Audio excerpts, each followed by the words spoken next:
Not today, ang sagot ni Senate Minority Leader Alan Peter Cayetano ng tanungin kung may pagpapalit na naman sa liderato sa Senado kasunod ng usap-usapan niyan sa social media nitong weekend.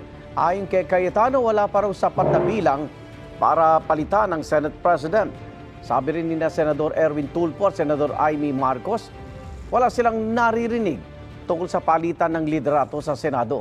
Tinawag naman continuing crime ni Senate President Pro Tempore Ping Lacson ang mga umano'y banta sa Senate presidency.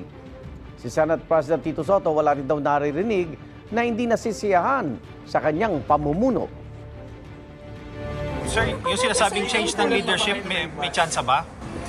Sa tingin nyo ngayon? Well, I doubt it, but sanay ako dito eh. I serve with the pleasure of my colleagues. Rumors until it's there, diba? There's always discussion.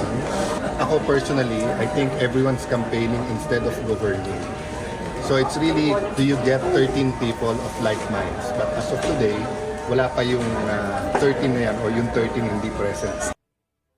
Igan, mauna ka sa mga balita, mag-subscribe na sa GMA Integrated News sa YouTube para sa iba't ibang ulat sa ating bansa.